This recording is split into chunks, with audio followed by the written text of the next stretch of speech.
Hi YouTube, my name is Heather Miller and my channel is The Mirror Image Stitcher here on YouTube and also on Instagram. Welcome to my channel. My channel is a new channel. I recently started it to talk about my cross stitch, and a lot of channels that talk about cross stitch are called Floss Tube. However, I do a lot of quilting as well. And so today is going to be my first episode about my quilting life and my projects that I'm working on. I want to welcome everyone that has returned, and anyone that's new, stumbled across my channel, welcome. And I hope you enjoy what I am also working on. So my first project is, I've got some notes here.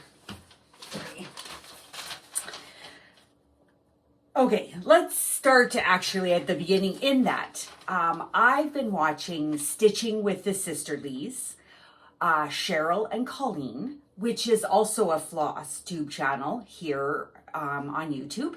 And they do a cross stitch episodes. However, they have recently started this idea of doing a quilt tube, and where everybody can then talk about their own projects and things that they're working on.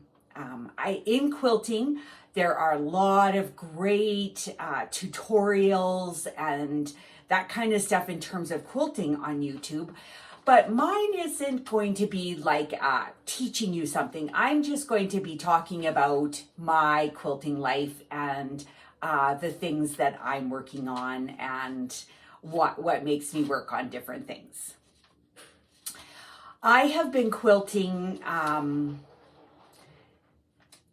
since the early 2000s, although I didn't do a lot of different quilting in the early 2000s. I kind of worked on one type of quilting. And then in about 2010, I started doing like piecework and patchwork and that kind of sort of quilting. I had, back in the day, I just had a very regular sewing machine that didn't have a walking foot, and that's kind of what prevented me from doing a lot of other type of quilting when it comes to quilting the actual quilt. Not just making the top, but quilting is when I got into some trouble. And so that's the first project I want to talk about, is I want to show you my rag quilting.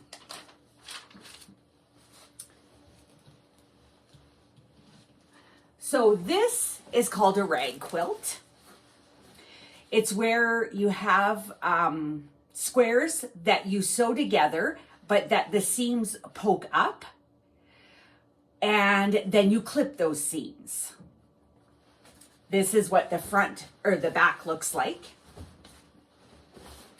In my case, it's just fleece that I put on the back. Now, the main thing with this type of thing is that you use a fabric that will fray. So in my instance, I used old jeans that I collected from friends and family. There were a few that I made where I went to the thrift store and I bought some colored jeans. But basically, I cut up jeans, cut out the seams of all of them. And I believe these were 6-inch squares because that's how I could use the most of the fabric that I got out of the jeans. And that's what I made. Lots of times you have a square fabric on the top. You use a bit of batting in the middle, and then you have your backing. But because this jean material was so heavy, I just used the jean on the front and a fleece on the back. Now, the traditional fabrics that you might use for this are usually like flannel or like a homespun, which really frays very nicely. Now, the fleece on the back of this doesn't really, it does not fray. The jean on the front does the fraying, but it curls nicely and it looks really good. The main thing about this type of quilting was that it's very forgiving. Some of my rows, when I put them together, I sort of put you know, I put 2 and 2 and 2 together till I had a whole row. Then I would sew 2 rows together, then 2 rows together, and then 2 till I had, you know, a whole bunch of sets of 2. And then I would put those 2 together and those 2 together. And then I had a set of 4 until I finally got to the middle, where I sewed this half of the quilt to that half of the quilt. And it just makes it so that you're not dealing with the whole bulk of the quilt and the heaviness of the quilt. It's just that final seam that you have to sew together. But when I was making some of my rows, like I said, I didn't have a walking foot so that the fabric feeds evenly. And so some of my rows were like sometimes a half an inch longer than the next row. And so I did my best to line things up. But when you clip all of these seams, you don't see any of that. And so it's a very forgiving quilt. It's great for around the campfire, for going camping. Even if you just like a heavy quilt, if you use it more like with flannels and the homespuns, it's a very soft, fluffy quilt. So what you do once you've got it all sewn together is you need to clip these. And so this is you can use regular scissors. However, there is a tool out there that does make your life tremendously easier. And it kind of has a clip down here like a gardening tool. I'm just going to open it up and I'm going to just use this thing just to kind of help you see. So it's like a clipper. It has short blades here, so you can just take tiny nips type of thing. They're maybe, you know, a centimeter ish, like a quarter of an inch type of nip, about every centimeter, about every quarter to half an inch. But the main thing it does is that when you clip, it springs back. And that's the part that really helps you get through clipping this whole quilt, because it's quite a bit. You sit in front of the TV and get it over a chair, and you just start clipping as you're watching TV, and that helps it a lot. Because it's kind of a monotonous thing to do, but it really saves on what's the word? When your hand gets tired, because it springs back, and that's really, so your hand is only doing half the work. So that really helps a lot versus using regular scissors to do that.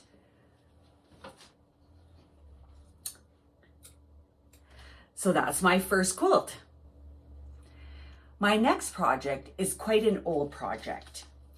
It's my oldest WIP, or my oldest work in progress, my oldest quilting project that I have not yet finished. It comes from this magazine.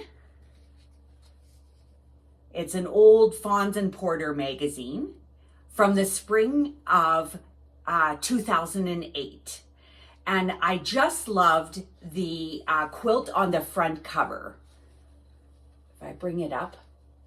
Now, because of the use of the fabrics, you might not notice the type of block that they use, but it's called a snowball block. And this is what I'm going to show you now. So this is the block that you make to make up this quilt. So you have a square in the middle, and you sew squares on the end, on each of the 4 corners. You flip it over, and that's what makes a snowball quilt. Now, if you sew the squares in, if you sew the corners in a certain fashion, you will end up with a little piece left over that you can save, and it's called a half square triangle, and I'll show you that. So innately, this is what the blocks are made up of. Now, the interesting thing is, back in this day, this was a huge thing, is that what I had was, I'll show you this fabric a little bit closer, but it had footprints on it, and I'll show you that. And this was the first fabric that I ever bought online, was this fabric. and it had little footprints on it. I bought the rock fabric and the turtle fabric at a local store, but that was what I had bought online, and I thought it was just the greatest thing. It was just the neatest thing ever to buy something online. So this is what I'm doing, is I'm putting it into rows, sewing the rows together, and then I have some borders. Now I've made all the blocks, and I have started sewing them. But back in that day, I did not know how to square up a block. Squaring up a block means to cut it so that all the blocks are the same size. Now, the main thing about doing that is that it makes your top very flat. And so that when you go to quilt it, your quilt is nice and square, or it's not going to have any puckers when you go to quilt it. So making the top as very flat as possible is the key to having a nice square quilt, or like a nice even quilt that doesn't have any puckers in it. So I think I'm going to have to I think what I'm going to do is I'm going to pick out, I think I have 3 rows together. I'm going to pick them out. I'm going to iron all of them, and then I'm going to square them up and then re-sew them together. And actually, I go to a quilt retreat every fall in October, and this is going to be the quilt that I'm going to take. I'm going to finally finish this quilt. These are the borders that I have chosen. This is some of a really nice black. And I would have no idea what these fabrics are. Like, this is like many years ago, right? 2008. And then I have these 2. I would say these are 6-inch borders, I believe.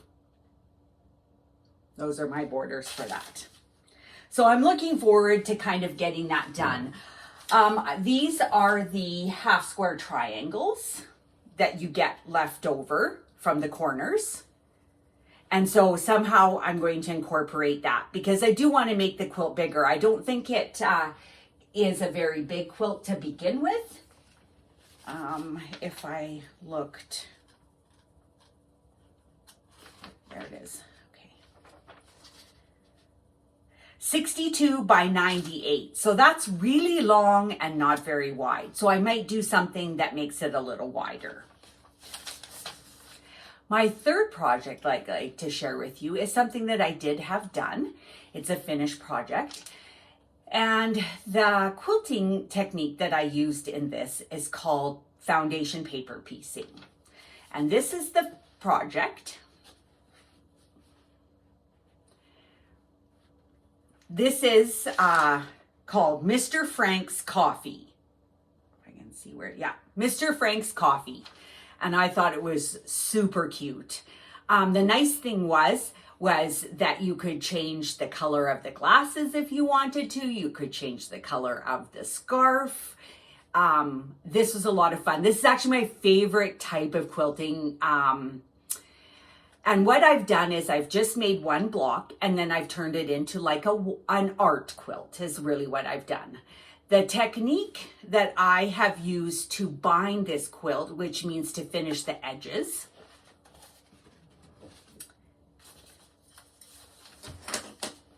is called a facing technique, where you take the edging and you turn it towards the back. That's what the back looks like. I've also added some corners so that you could put a doweling rod there to hang it, or you can use like a regular like curtain rod with some alligator clips, which what I've used as well. But that's a certain technique that you fold it to the back, you don't see anything on the edge, and then you just have this almost like a painting type of front to it. No like frame around, like a lot of, like in this quilt here, you can see a white sort of thing around it that would frame a piece, a quilt, and oftentimes when in these types you don't want to see that. So I'll put this up at the oh my goodness, I'm so sorry. The place where I got this from is called Quilt Art Design. I don't know how to pronounce her name, so I'm not going to try it, but I'll put it down below. Quiltartdesign.com, and that's where you can find. She has a lot of really great patterns that I have not made yet, and but I would like to can do some more. So I'll put that up for you to go and have a look at her stuff. The next project that I'd like to talk about concerns a special event that's happening in our family in August. And that is, I'm going to be a grandma this summer, and it's for the first time, and it's very, very exciting. Our whole family is looking forward to this new little one coming. In anticipation of that, I've made a quilt. Now, it kind of started a long time ago. So at least 10 years ago, so 2011, 2012, I was going through Walmart and I found this little bundle of fabrics. It was like a little quilt kit. And it was so cute. And it references a book that I used to read to my children back in the day called Where the Wild Things Are. And I'm like, oh my, what a sentimental thing would be to make some of these a quilt for when my children go to have kids. So I scrambled around and was able to find 4 of these quilts, 4 of these little kits. So I'm not really sure what to do because we actually have 5 kids together. So we'll see what happens. Maybe somebody's not going to have any kids, but maybe we'll just see how it goes. The first family each that has a baby in the family, their first one will get this quilt, and then we'll go from there to see what happens.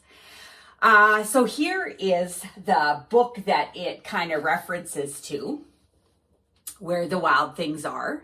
And my kids loved this book. I read it to them many times over the years, and it was fun. So I actually have bought one of these books for each of the quilt kits. So it will go along with the baby quilt. So this is the quilt. I haven't done the binding yet, but this is the quilt. I won't be able to fit the whole thing in. I'll try here.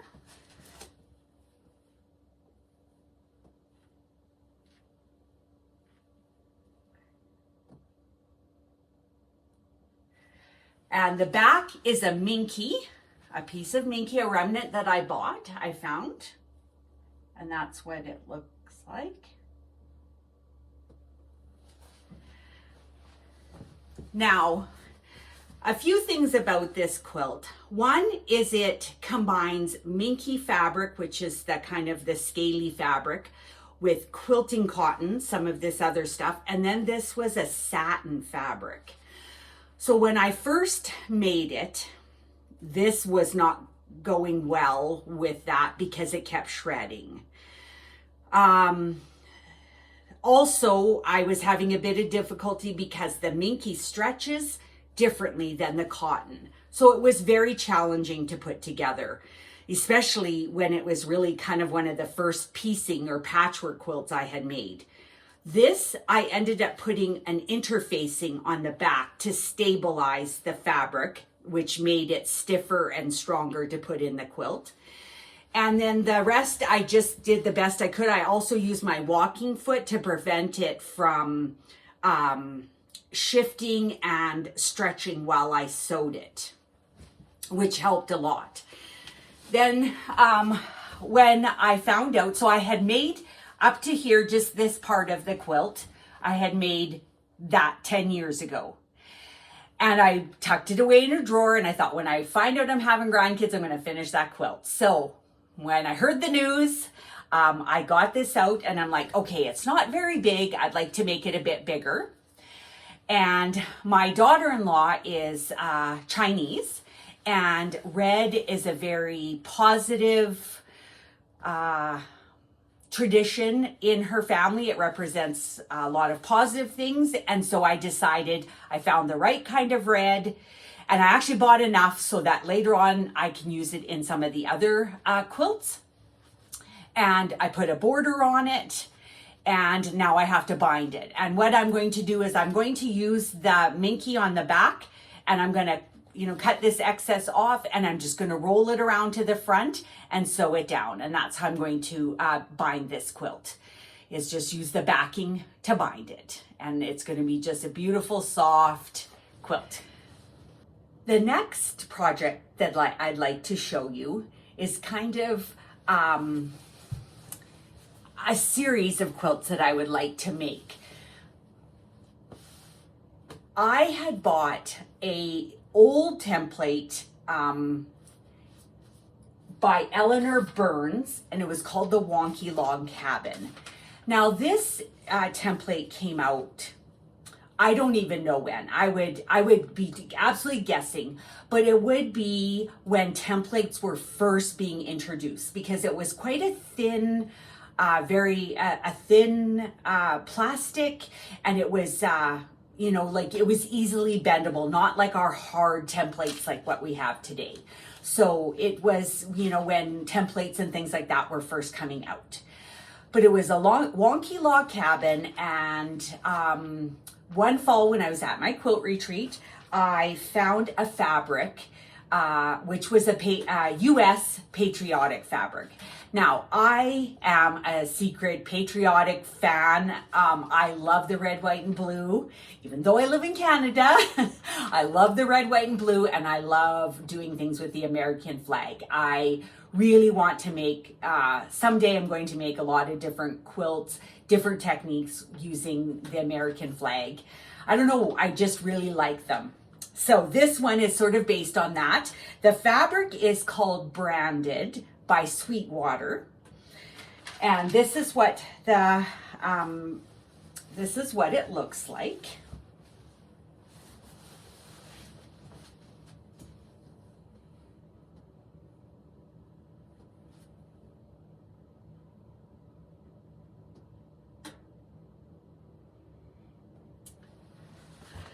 So it's not a very big quilt. It's more like a wall quilt, like an art quilt. It is only 9, so 3 across, 3 down, with some sashing. So this is called sashing, when you put fabric in between the blocks. And then, so sashing here, and then sashing there. And then I put a very small border, which is what this fabric is, that goes all the way around the quilt. And it's a grunge fabric that I used. And I made this, and I thought to myself, you know what? I really like this size of quilt, and I would like to put out some quilts where I could put it out for the day if I'm home, and display them as like a porch quilt. And so this has inspired me, this one has inspired me to do some more quilts where I only do a few blocks, like kind of just like a baby size, or like just, I think this is maybe around 54 by 54 inches square type of quilt that I can hang out on nice days when I'm home, just to display on my front veranda. And so this is going to be the start of that, series of quilts. I have one other quilt that's made. I still have to bind it. It just finished in April, and so I am going to be doing that. And so when I do that, I will show some footage of my next project that I would like to show you is going to be a charity quilt. I am a nurse at a hospital, and I work in a rural hospital. We sort of look after what walks in the door, and we do have a lot of elderly patients, and they often can be cold, and sometimes just hospital linen doesn't always cut it. And I had worked at this hospital for about 6 years, had gone to a different hospital, commuted to a different hospital. And when I came back, I had found in our little area that a quilt that I had made way back, like probably, like maybe 2015 or something like that. And it still looks that great. It's we have in some of our more precious things can go through in-house laundry versus taking it out, and so we can wash it. Although it goes through a very hot wash, like it's a really commercial wash. But that quilt has lasted and lasted, and I thought that was super great. So that inspired me to maybe make some more quilts. So I took my measuring tape to work one day. I had one of the girls get under a bed, under the covers, kind of measured, because I don't want the quilt to be too wide that it gets caught in the side rails, but I want it to be wide enough so if somebody's under it, it kind of covers them. Just an added bit of warmth and a bit of comfort from home. And so this is what I'm going to try doing. So I have made some blocks. And the block is called the 10-minute quilt block. I first seen it on a YouTube channel called Jean True Love Quilts for You, and she made it. It was the 10-minute block, and this is what it looks like. Now, the original designer of this quilt block is called the 3-seam quilt block, and it's by Suzanne McNeil, and that's basically who invented this block, to the best of my knowledge. Now, when you make that block, you can leave it just as it is and make them up, but the other thing that you can do is you can sort of do what they call a what's that? You can cathedral window it, which means, let me get my,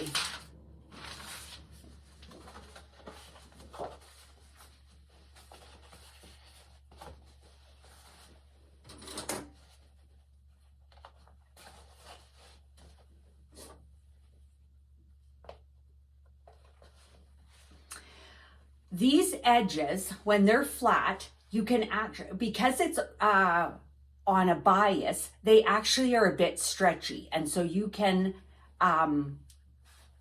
bring them in like that, and then you can sew them down. And it kind of looks like a cathedral window. So my plan is to make some quilts. I actually have enough. If I do 2 blocks across and 3 down, with a bit of sashing and a little bit on the top and the bottom, 2.5-inch sashing, and then a border of 7 inches on the top and the bottom, I can get 4 quilts out of what I've made here.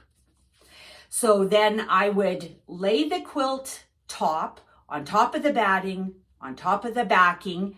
And then what I want to do is I just want to sew that like this, and that will quilt the 3 layers together. And then the rest of it, I want to tie it. And that's where I'll maybe get some of my nursing friends or other people to help me.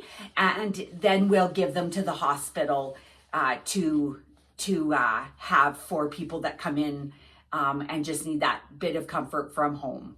So that's what. The last project that I would like to show you is plans to start a new quilt.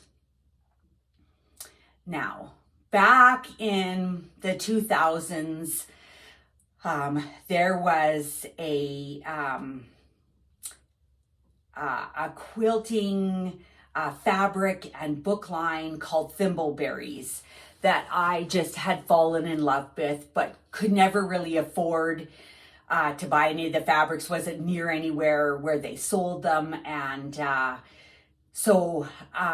I always loved that look. It's a very country look.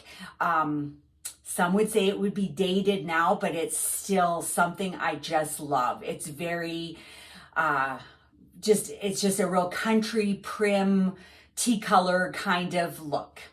So one thing that I wanted to show you, this, so then a lady, her name is Lynn Hagmeyer, if I pronounce it correctly, came out with a line of fabrics that she's been doing for 20 plus years now, and it is called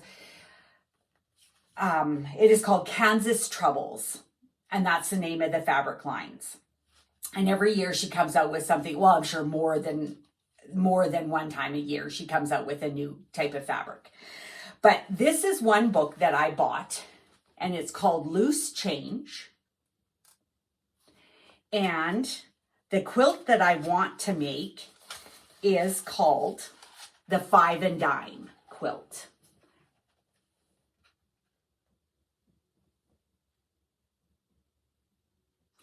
Now, the special thing about Lynn's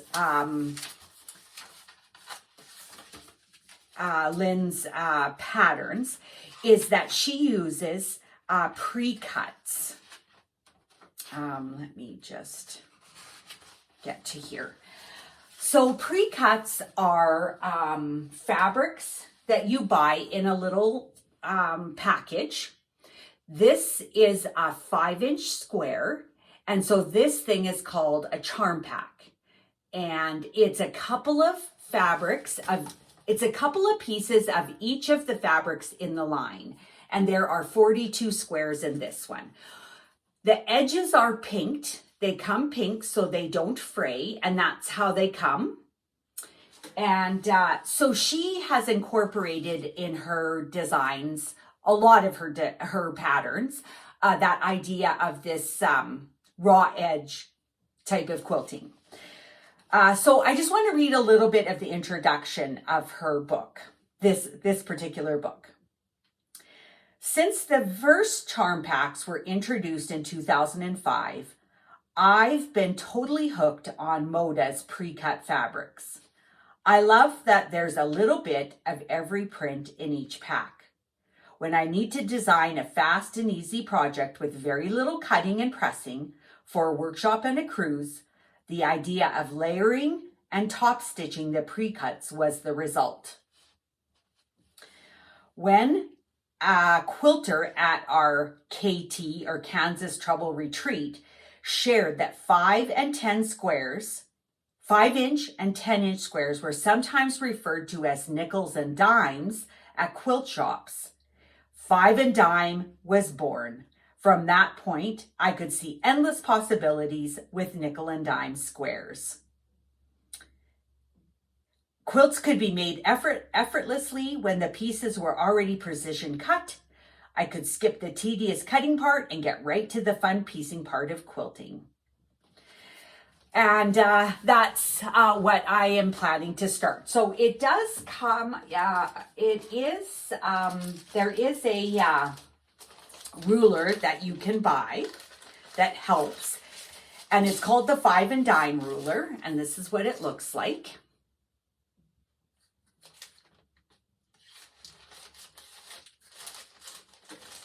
Again, rulers are ones where, while some can be necessary, in this case, it just helps with placement of the top of the charm packs. You could do measuring, but it just makes it so much faster. And at the time when I bought this was 16 Canadian dollars. I've still got the price tag on it. So back whenever I bought this, which has got to be at least 5 or 6 or 8 years ago, was $16 was that. Now, this is the fabric that I plan on using. And what I really want to do is make it as scrappy as possible. So I have bought a charm pack called Thistle Farm, which is one of her lines of fabric. Bees and Blooms, another line.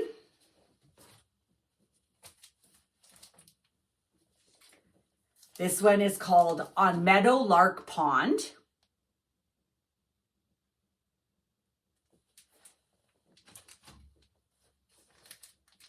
And this one is called Prairie Cactus.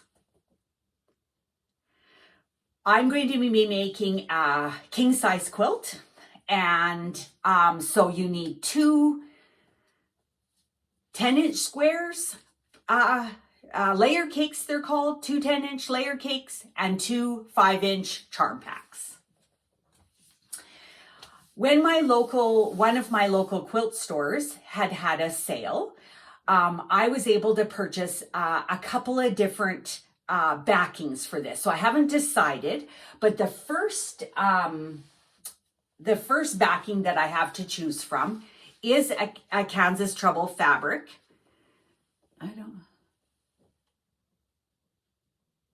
That's what it looks like, and it's just kind of a grid pattern, but it's just a cotton fabric for the back.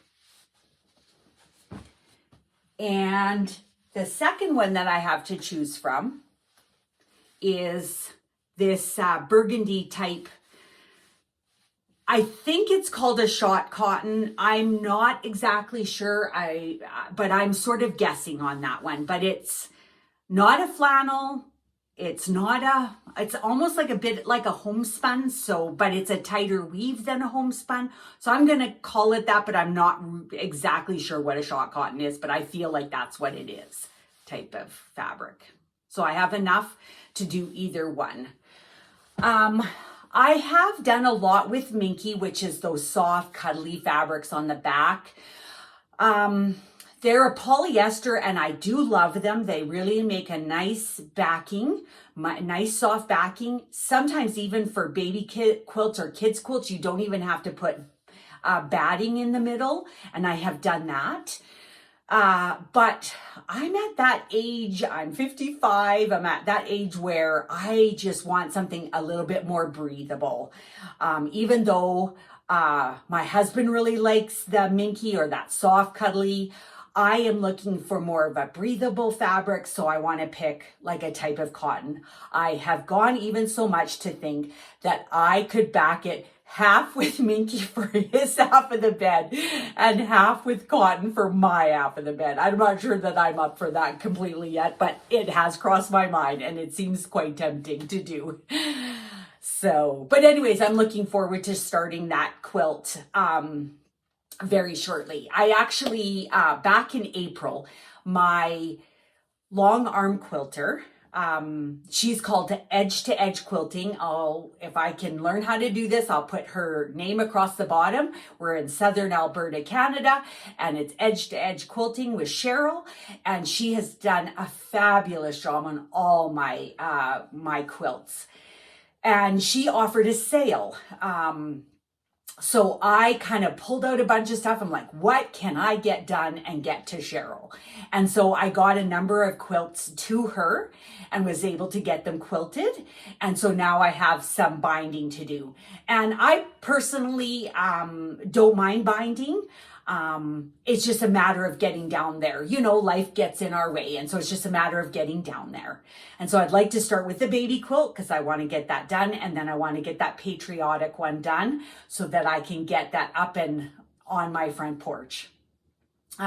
With binding, sometimes I do it by machine, and sometimes I finish it by machine, and sometimes I finish it by hand quilting. So it just depends on each project what I'd like to do. So that's about it. I want to thank you if you've spent some time with me today, and I hope it has inspired you to get back into your area of your home and dig out your sewing machine or get back to doing some quilting. Start by making one block. I remember making a quilt for my mom, and I was really struggling to get it done. And so what I did was I said to myself, I'm going downstairs and I'm going to make one block, and then I'm going to shut the light off and come upstairs. And that's what I did. It took me about, it was a kind of a simple 9 patch, and it took me about 9 minutes to make a block. And it took me, I think, 2.5 months to make the first 11 or 12 blocks. And it took me about 22 days to make the rest of the blocks, type of thing. So it was very helpful to just take one little bit at a time. And it's amazing what you can do when you do that. I am just looking at my background and I forgot to tell you about this quilt. So this quilt, let me get my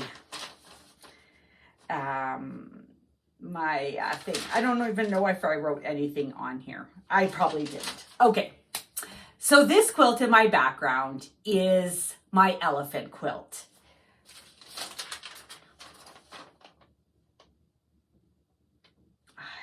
I am so sorry. I swear I wrote something down about this. Oh yes, okay, I'm sorry. Because I call her something different, but I wanted to give you the correct name for her. So this is called the Elephant Abstractions Quilt. It's by Violet Craft. And you will have seen, if you are a quilter, you would have seen many, many, many different styles of this same quilt. It's done by foundation paper piecing, and it was like the funnest thing to work on ever. I loved it. I tried to do a bit of exercise, some creative licensing, so to speak, and I picked different fabrics than what were in the pattern. Now, it all worked out somewhat fairly well. It was some problems up in the ears where this background fabric was up there, some of the pink, and it almost you lost parts of the ears. So I literally unpicked just that part, and like it's almost like I put in a patch, so to speak. It was hard, but I did it. It came out beautifully. A few tears were probably shed at the time when I was trying to fix some of it. If I could do it again, I wouldn't have put any of those pink fabrics inside the elephant. The yellow were really great, that mustardy yellow, but I would have not put those pink ones in. And I would have had the elephant all different grays, maybe even, I'm not sure what else I would have put. I love the orange, or sorry, the mustard yellow in it. The other thing that I liked about it was Jean True Love for Quilts, True Love for You Quilts. She had made this, and so I had followed all of the things that she did as she was going along. Not that she was giving tutorials, but I just watched her make her own quilt. She did some other things to her quilt, which was really quite neat. She did some trapundo in the tusk, which means she stuffed them, which made it a bit 3D. But the other thing that she did was in the eyes, if you look, I have glued on 2 tiny little pearls there, a flat pearl, and it just gives that little sparkle in the eye, a little tiny bit of white, which just really makes their eyes shine and looks really, really nice. So that was an idea from her. Now, my little elephant is called Penelope, and I made this, it's going on 5 years ago now. I made it as a gift to myself for my 50th birthday. So that's Penelope.